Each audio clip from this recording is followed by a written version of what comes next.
Tuần trước, Tổng thống Biden đã tuyên bố sẵn sàng bảo vệ Đài Loan trong trường hợp hòn đảo này bị tấn công.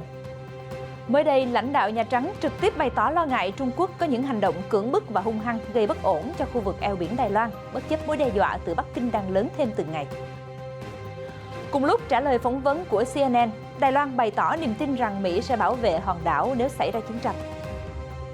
Để tăng khả năng phòng thủ, Đài Loan tiếp tục ký thỏa thuận bảo trì lắp đặt hệ thống tên lửa Patriot với Mỹ.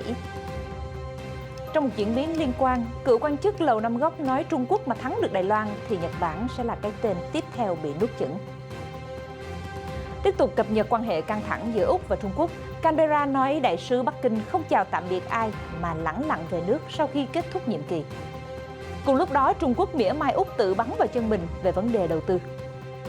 Tại châu Âu, Pháp tuyên bố từ chối ủng hộ thỏa thuận AUKUS. Pháp, Anh có nguy cơ sa đà vào căng thẳng khi Pháp bắt một tàu đánh cá của Anh và đe dọa trả đũa. Anh đã phản ứng ra sao? Các thông tin đáng chú ý khác. Trung Quốc cấm các thành phố nhỏ xây dựng các tòa nhà chọc trời. Trung Quốc bày tỏ thiện chí tăng cường hợp tác với Afghanistan.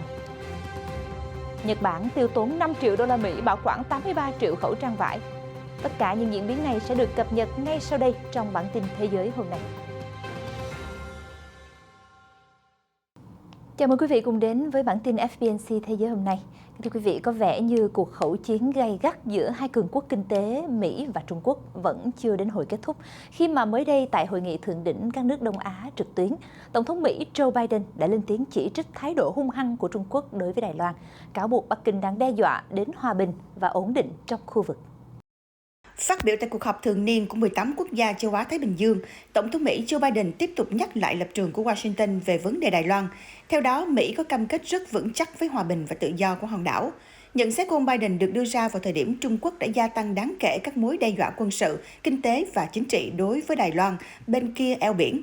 Reuters trích dẫn lời ông Biden như sau: "Chúng tôi vô cùng lo ngại về các hành động cưỡng chế của Trung Quốc. Các hành động đó đã đe dọa hòa bình ổn định của khu vực." Tổng thống cũng nhắc lại cam kết của Mỹ đối với trật tự dựa trên quy tắc quốc tế và bày tỏ quan ngại về các mối đe dọa đối với trật tự đó. Ông nói rằng Mỹ sẽ tiếp tục sát cánh với các đồng minh và đối tác để ủng hộ dân chủ, nhân quyền, pháp quyền và tự do trên biển. Trong bối cảnh Trung Quốc đang ngày càng thể hiện tham vọng chiếm trọn Đài Loan bằng cách đưa hàng trăm máy bay chiến đấu vào vùng nhận dạng phòng không của hòn đảo, liên tục đưa ra những luận điệu đầy thách thức trên các phương tiện truyền thông. Do đó, trong một cuộc phỏng vấn của nhà lãnh đạo Đài Loan Thái Anh Văn với CNN, khi được hỏi liệu bà có tin rằng Mỹ sẽ bảo vệ nếu xảy ra một cuộc chiến tranh hay không, bà Thái đã trả lời là có. Trong một cuộc phỏng vấn với CNN, nhà lãnh đạo Đài Loan Thái Anh Văn được hỏi liệu bà có tin tưởng rằng Mỹ sẽ bảo vệ Đài Loan hay không. Bà trả lời, tôi thật sự có niềm tin. Thêm vào đó, bà Thái nhấn mạnh Đài Loan sẽ tiếp tục hợp tác với Mỹ để tăng cường khả năng quốc phòng. Bà cũng thừa nhận Mỹ đã đến Đài Loan để huấn luyện quân sự cho nước này. Vấn đề này đã từng được tờ Wall Street Journal đưa tin.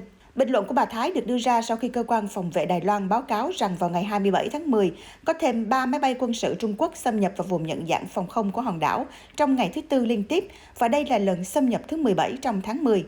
2 máy bay chiến đấu Xinjiang J-11 của Quân đội Giải phóng Nhân dân Trung Quốc và một máy bay tác chiến chống tàu ngầm Thiểm Tây Y-8 được cho là đã bay vào góc Tây Nam ADIZ. Đáp lại, Đài Loan đã điều động một máy bay để phát cảnh báo vô tuyến và triển khai các hệ thống tên lửa phòng không. Tính đến thứ Tư, Đài Loan đã có 680 cuộc xâm nhập vào năm 2021. Các tuyên bố mới nhất của Bắc Kinh, Washington và Đài Bắc đã làm gia tăng sự leo thang của các luận điệu ngoại giao và quân sự đối với hòn đảo tự trị có 23 triệu dân này. Trung Quốc coi Đài Loan là một phần lãnh thổ của mình và không loại trừ việc sử dụng vũ lực để giành quyền kiểm soát. Vào hôm thứ Tư, Văn phòng các vấn đề Đài Loan TAO của Trung Quốc được cho là đã gọi người đứng đầu cơ quan ngoại giao Đài Loan Ngô Chiêu Tiếp, một người ủng hộ Đài Loan độc lập một cách cứng rắn. Tuy nhiên, người phát ngôn của TAO cho biết, ông Ngô cũng không thể thay đổi được thực tế rằng Đài Loan là một phần của Trung Quốc. Kính thưa quý vị, lần thứ 2 trong 3 tháng, quân đội Đài Loan mới đây đã ký một hợp đồng với Mỹ để cải thiện hiệu quả của tên lửa Patriot PAC-3. Hợp đồng này trị giá hơn 35 triệu đô la. Công việc bảo trì và sửa chữa trên các cơ sở lắp đặt trên mặt đất của tên lửa là trọng tâm chính của hợp đồng mới này. Liberty Times đưa tin thỏa thuận trị giá 35,63 triệu đô la mới đây đã được Không quân Đài Loan ký kết theo sau một hợp đồng đã ký vào ngày 31 tháng 8. Công việc bảo trì và sửa chữa trên các cơ sở lắp đặt trên mặt đất của tên lửa là trọng tâm chính của hợp đồng này. Đài Loan đã triển khai 350 tên lửa Patriot cùng với các thỏa thuận giữa hai nước về việc điều hành không chỉ hệ thống tên lửa mà các phương diện chuyên biệt như hỗ trợ kỹ thuật, bảo trì và vận chuyển đến Mỹ để sửa chữa. Theo các báo cáo cho biết, tháng 3 năm ngoái, Đài Loan lên kế hoạch bổ sung 300 hệ thống tên lửa PAC-3 cải tiến vào năm 2025 và 2026. Tên lửa mới lớn hơn và có tầm phóng xa hơn. Tuy nhiên, cơ quan phòng vệ của hòn đảo không cung cấp chi tiết về dự án. Kính thưa quý vị, trong bối cảnh căng thẳng giữa Đài Loan và Trung Quốc đang leo thang lên mức cao nhất trong nhiều thập kỷ qua, người đứng đầu cơ quan phòng vệ Đài Loan vào thứ Năm đã tuyên bố dù rằng Đài Loan rất tin tưởng vào sự trợ giúp của Mỹ và các đồng minh, song đảo này cần phải chuẩn bị các kế hoạch tự vệ để tự cứu lấy mình trong trường hợp Trung Quốc phát động xâm lược. Thưa quý vị. Theo ông Khâu Quốc Chính, người đứng đầu cơ quan phòng vệ Đài Loan, thì hòn đảo này phải tự lực cánh sinh. Dù rất trân trọng sự giúp đỡ của các đồng minh, nhưng hòn đảo không thể hoàn toàn bị phụ thuộc vào các sự trợ giúp ấy. Căng thẳng giữa Đài Loan và Trung Quốc đã tăng lên mức cao nhất trong nhiều thập kỷ, với việc Trung Quốc đưa một số lượng máy bay chiến đấu kỷ lục vào vùng nhận dạng phòng không của hòn đảo, đồng thời đẩy mạnh chiến dịch quấy rối quân sự. Đài Loan cho rằng Trung Quốc sẽ có khả năng xâm chiếm hòn đảo này vào năm 2025. Trung Quốc tuyên bố Đài Loan là một phần lãnh thổ quốc gia của mình, mặc dù hòn đảo này đã được tự trị kể từ khi được tách ra khỏi đại lục vào năm 1949 sau một cuộc nội chiến kéo dài. Ông Khâu đã gọi căng thẳng gia tăng giữa Trung Quốc và Đài Loan là nghiêm trọng nhất mà ông từng chứng kiến trong 40 năm qua. Góp phần cho cuộc chiến nảy lửa này thêm phần căng thẳng, thì mới đây các nghị sĩ Mỹ Scott Perry và Tom Tiffany đã viết một lá thư cho Chủ tịch G20 Mario Draghi, trong đó nêu bật tầm quan trọng và lợi ích của việc mời Đài Loan tham gia vào hội nghị thượng đỉnh sắp tới, được tổ chức tại Rome, Ý. Theo hai nghị sĩ Mỹ Scott Perry và Tom Tiffany, Đài Loan là nền kinh tế lớn thứ 7 châu Á, có dự trữ ngoại hối lớn thứ 5 thế giới và đứng thứ 19 trên toàn cầu theo sức mua tương đương. Công ty sản xuất chất bán dẫn TSMC cũng đã đóng góp một vai trò quan trọng trong chuỗi cung ứng toàn cầu, khiến cho việc gắn kết ngoại giao giữa G20 với Đài Loan là điều cần thiết chứ không phải là một sự lựa chọn. Các nghị sĩ Mỹ cũng đề cập đến thành tích của Đài Loan kể từ khi bắt đầu đại dịch COVID-19. Bên cạnh việc tặng thiết bị bảo hộ cho các quốc gia trên thế giới trong giai đoạn cao điểm của đại dịch, Đài Loan đã cảnh báo Tổ chức Y tế Thế giới và thậm chí cả Trung Quốc về việc lây truyền từ người sang người rất sớm, điều mà hai nghị sĩ Mỹ mô tả là một hành động vị tha và rất thiện chí. Họ kết luận, mặc dù Cộng hòa Nhân dân Trung Hoa đã chọn không tham dự hội nghị thượng đỉnh G20 ở Rome, nhưng thế giới rõ ràng sẽ được hưởng lợi nhờ vai trò của Đài Loan. Reuters trích dẫn một nguồn tin giấu tên cho biết Chủ tịch Trung Quốc Tập Cận Bình sẽ không đích thân tham dự hội nghị thượng đỉnh G20 lần này. Tổng thống Nga Vladimir Putin, Thủ tướng Nhật Bản Kishida Fumio và Tổng thống Mexico Andrés Manuel López Obrador cũng sẽ vắng mặt.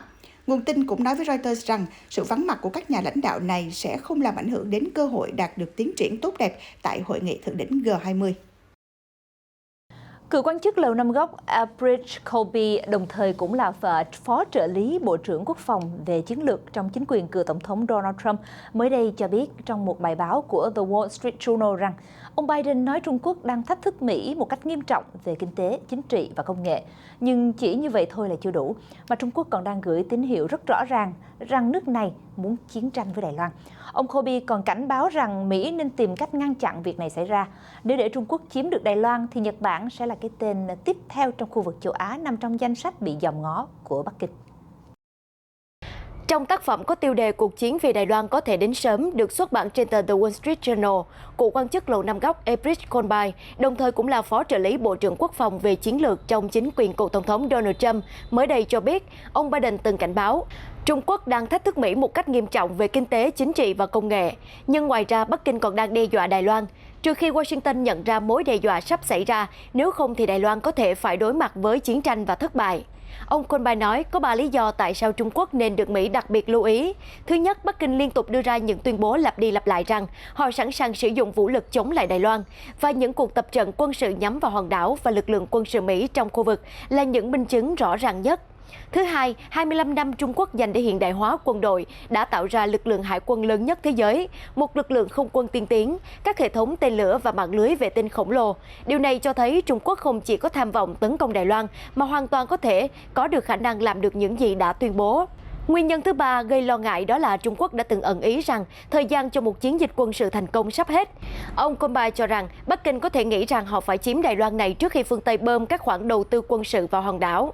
Cựu quan chức Lầu Năm Góc tán thành cam kết của chính quyền ông Biden đối với Đài Loan và châu Á, nhưng cho biết Mỹ cần giúp Đài Loan cải thiện hệ thống phòng thủ, tăng ngân sách và tăng cường tiềm lực để chống lại Trung Quốc.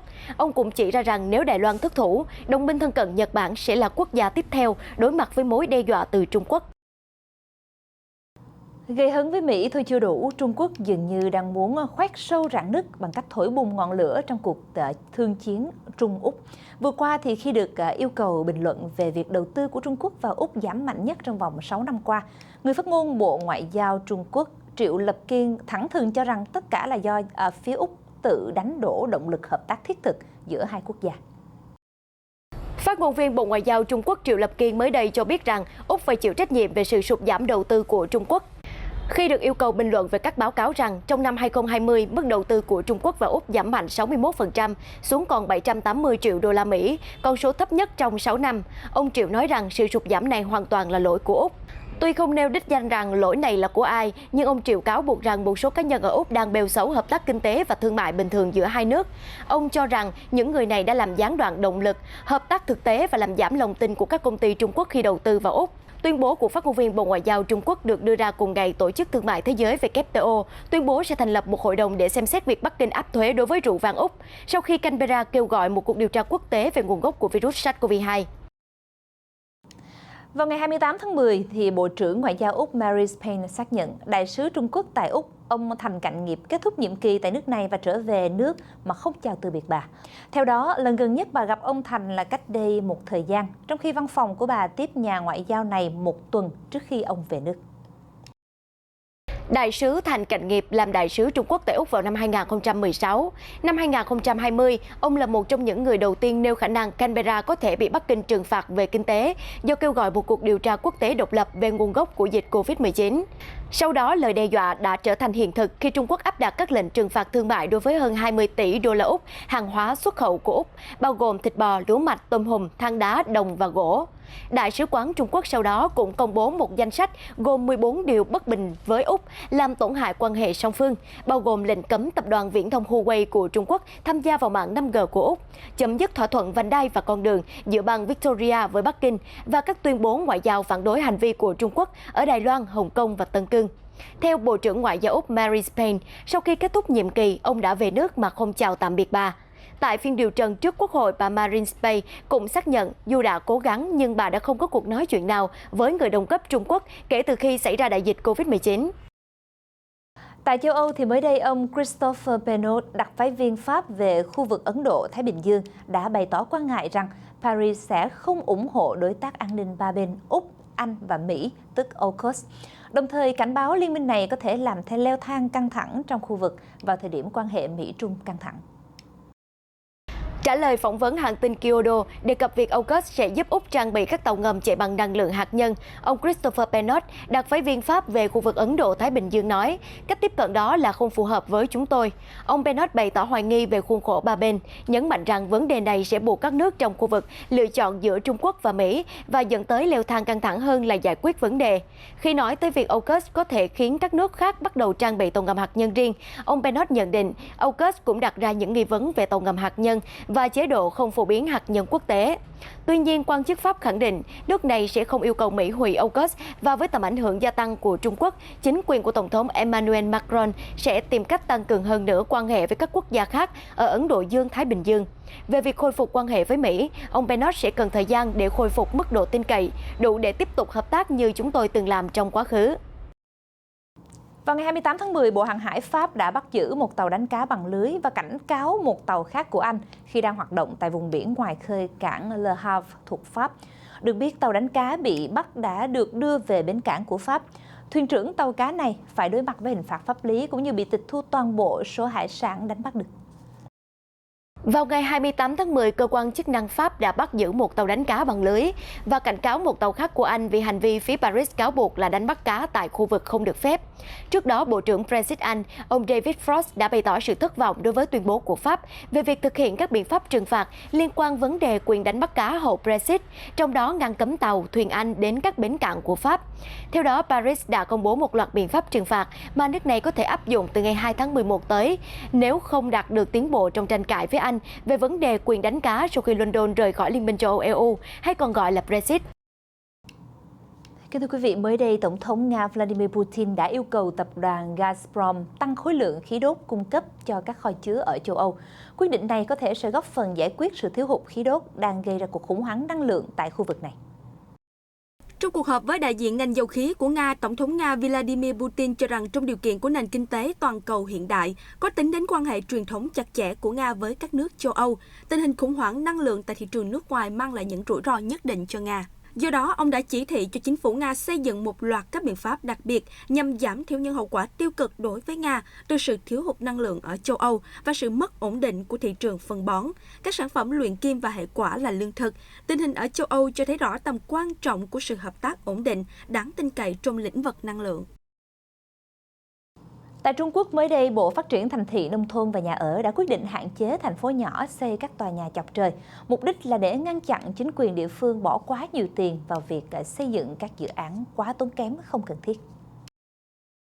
Để hạn chế việc chính quyền địa phương bỏ đổ tiền vào các dự án đắt đỏ, Bộ Phát triển Thành thị, Nông thôn và Nhà ở Trung Quốc đã hạn chế các thành phố nhỏ xây các tòa nhà siêu cao. Theo đó, nếu không được cấp phép đặc biệt, các thành phố có dân số dưới 3 triệu người không được xây nhà chọc trời cao hơn 150 m. Các thành phố có dân số lớn hơn không được xây tòa nhà cao hơn 250 m. Biện pháp này còn nghiêm ngặt hơn, lệnh cấm hiện tại là cấm xây tòa nhà cao hơn 500 m. Các quan chức nào cấp phép cho các dự án vi phạm quy định mới sẽ phải chịu trách nhiệm cả đời, nghĩa là các quan chức đó sẽ là đối tượng bị trừng phạt nếu bị xác định vi phạm quy định sau này. Trung Quốc là quốc gia có một số tòa nhà cao nhất thế giới, gồm tháp Thượng Hải cao 632 m và trung tâm tài chính Ping An cao 599,1 m ở Thâm Quyến. Trong bối cảnh Hội nghị Bộ trưởng Ngoại giao các nước láng giềng của Afghanistan lần thứ 2 được tổ chức tại Tehran, Bộ trưởng Ngoại giao Trung Quốc Vương Nghị đã đưa ra đề nghị tăng cường hợp tác với Afghanistan để thiết lập sự đồng thuận chính trị và cùng làm việc để giải quyết những thay đổi trong tình hình nội bộ nước này. Tại Hội nghị Bộ trưởng Ngoại giao các nước láng giềng của Afghanistan lần thứ 2 được tổ chức tại Tehran vào ngày 27 tháng 10 vừa qua, Ngoại trưởng Trung Quốc Vương Nghị cho biết hội nghị này là một bước đi sáng tạo trong việc chính thức khởi động cơ chế phối hợp và hợp tác giữa các nước láng giềng của Afghanistan, thiết lập sự đồng thuận chính trị để cùng giải quyết những thay đổi trong tình hình Afghanistan. Ông Vương nhấn mạnh Trung Quốc sẵn sàng làm việc với tất cả các bên liên quan để xây dựng cuộc họp ngoại trưởng đầu tiên, nâng cao sức mạnh, tính độc đáo và hợp tác với tư cách là các nước láng giềng của Afghanistan để giúp đảm bảo hòa bình và ổn định lâu dài của nước này. Afghanistan đang ở một giai đoạn quan trọng để chuyển từ bất ổn sang trật tự. Đất nước phải đối mặt với cả thách thức và cơ hội, khó khăn và hy vọng. Ông Vương nói, tất cả các nước láng giềng đều hy vọng Afghanistan được hưởng hòa bình, ổn định, phát triển kinh tế, hòa hợp sắc tộc và láng giềng tốt. Tại cuộc họp với người đồng cấp Pakistan, Iran, Tajikistan, Uzbekistan và Turkmenistan ngày 8 tháng 9, Ngoại trưởng Trung Quốc Vương Nghị cho biết Trung Quốc sẽ cấp khoản viện trợ trị giá 200 triệu nhân dân tệ, tương đương 31 triệu đô la Mỹ cho Afghanistan, trong đó có viện trợ lương thực và vaccine COVID-19. Lô hàng đầu tiên đã đến Kabul và việc giao hàng còn lại đang được tiến hành rất suôn sẻ. Trung Quốc sẽ tiếp tục cung cấp hỗ trợ và giúp đỡ người dân Afghanistan với khả năng tốt nhất của mình. Vừa qua, Tổng thống Nicaragua Daniel Ortega và người đồng cấp Honduras Juan Orlando Hernandez đã ký hiệp ước đột phá phân định ranh giới trên biển Caribe và vịnh Fonseca thuộc Thái Bình Dương. Tại lễ ký kết, hai nhà lãnh đạo khẳng định sự kiện này là một bước tiến lịch sử nhằm xây dựng một tuyến hàng hải hòa bình, thịnh vượng cho cả hai nước. Nicaragua và Honduras mới đây đã ký hiệp ước đột phá phân định ranh giới trên biển Caribbean và vịnh Fonseca thuộc Thái Bình Dương. Theo hiệp ước vừa ký, hai bên thừa nhận và tuân thủ ranh giới trên biển do Tòa án Công lý Quốc tế ICJ xác định trong phán quyết ngày 8 tháng 10, 2007. Đối với vịnh Fonseca, hai nước nhất trí phân định lãnh hải dựa trên phán quyết ngày 11 tháng 9 năm 1992 của ICJ, trong đó thừa nhận sự tồn tại của ba bên trên vùng biển này.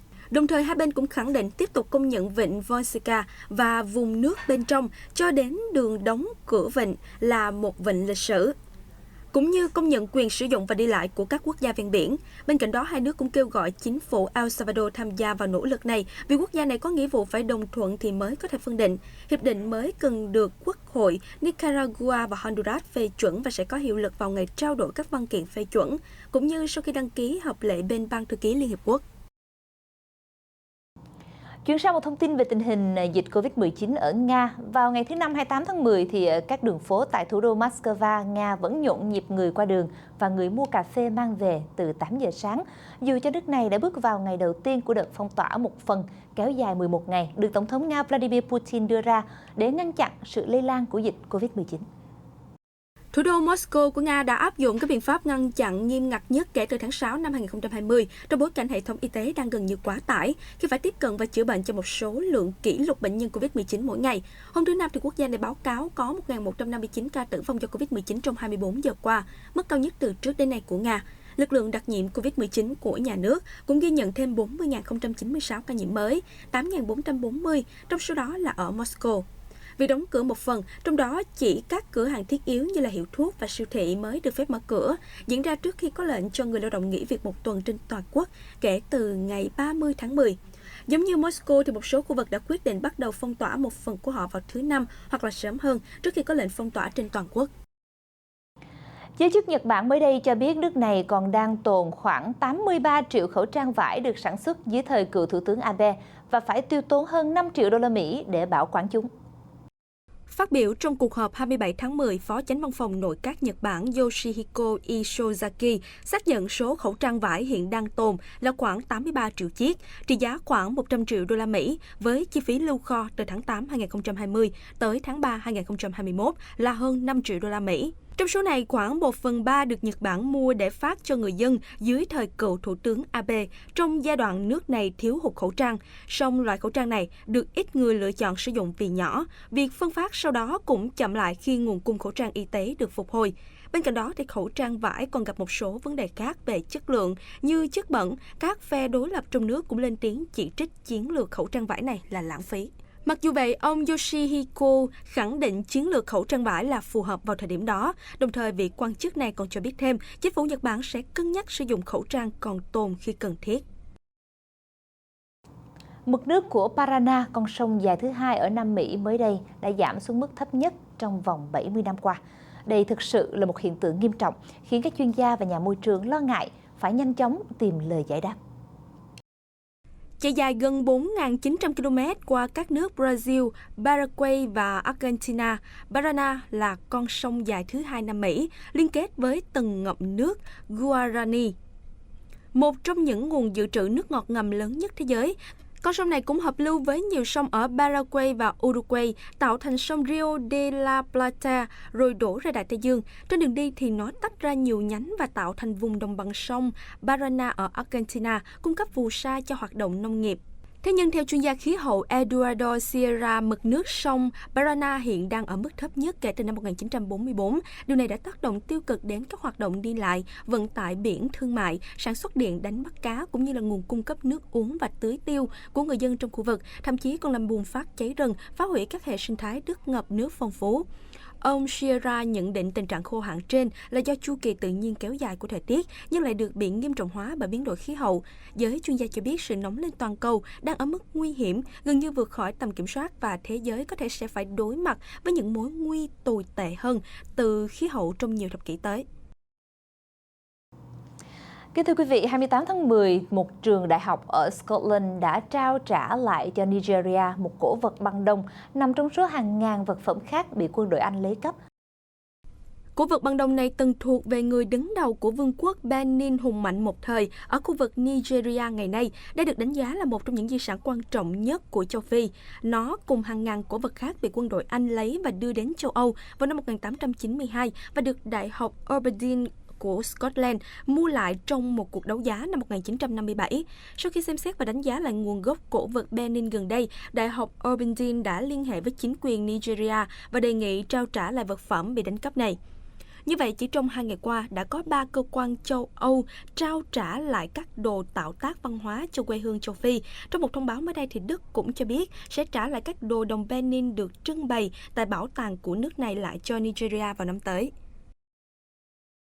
Nữ diễn viên Angelina Jolie mới đây đã thu hút giới truyền thông khi cùng 5 đứa con của mình xuất hiện nổi bật trên thảm đỏ của buổi công chiếu phim Eternals tại London, nước Anh. Hôm 27 tháng 10, bộ phim Eternals của Marvel đã tiếp tục đến thủ đô London của Anh tổ chức buổi công chiếu phim. Cũng giống như sự kiện tại Mỹ, nữ minh tinh Angelina Jolie cũng xuất hiện cùng 5 người con của mình, gồm Maddox, Zahara, Silo và cặp song sinh Vivian và Knox. Không ngoại lệ, họ nổi bật và thu hút mọi camera trên thảm đỏ.